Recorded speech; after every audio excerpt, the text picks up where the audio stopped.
Hey everybody, it's Misty from Adamson Equestrian, and today I'm here with Krista Steinmetz. She's the hunter jumper judge at the ISHA show.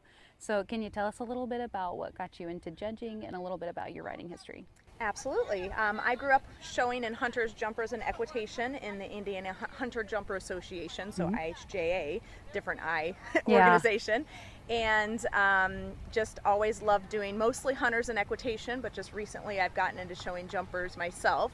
I started with this with the Purdue Equestrian team because my dad started the Purdue Equestrian team in 1980. And then in the last 5 years, I've been the full-time coach for the team as he's retired recently. So it was kind of fun. I got to judge some of my current and past students today, which was nice. Fun. But yeah, a little bit about hunter jumpers is a lot of times there's confusion about the two and what's the difference, because you jump in both hunters and jumpers.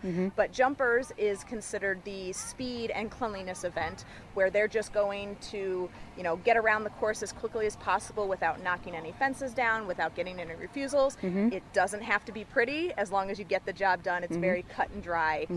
Whereas hunters, which is what I judged today, is judged on basically prettiness. So how nicely you can go around, getting the correct number of strides, the correct distances, looking like you could just take your horse out into a field and go to a fox hunt, basically, is where that comes from.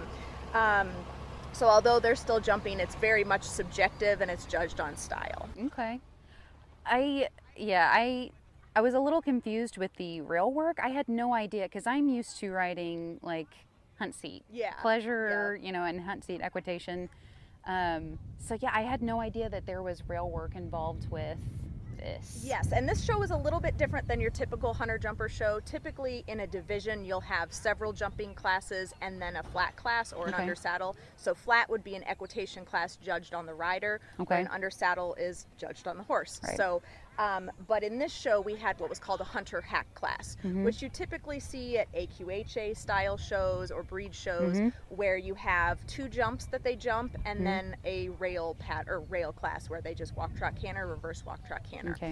So those were the only flat type classes they had today, just a hunter hack, and that's typically judged 70% over fences, 30% is judged on the flat.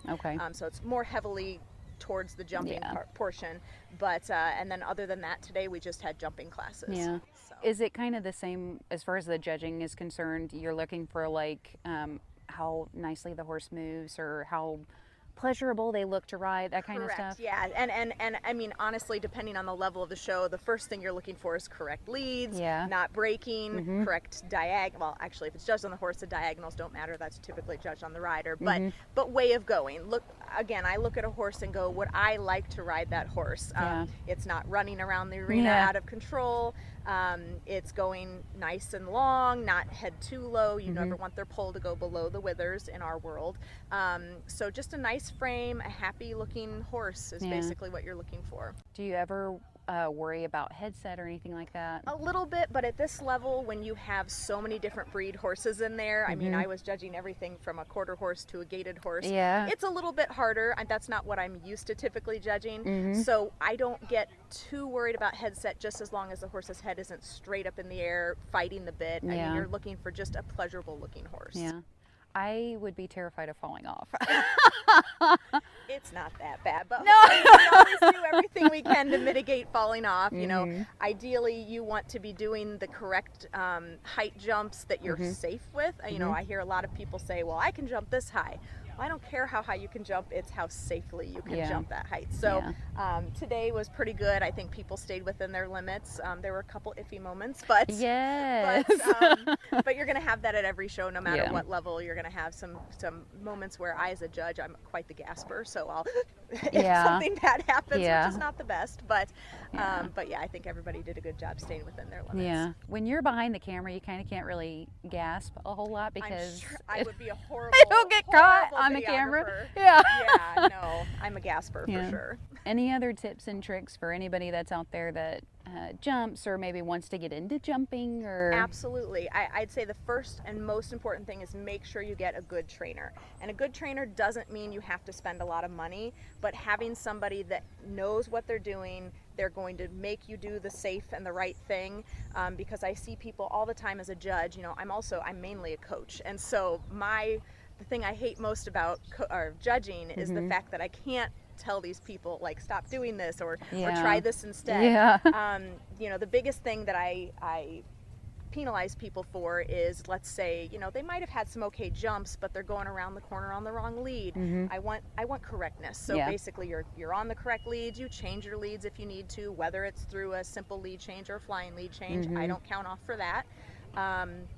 And if you need to, again, you know, trot the jumps instead of cantering them, if that's the safer route and the more correct, I won't again count you off, especially at a schooling show like this.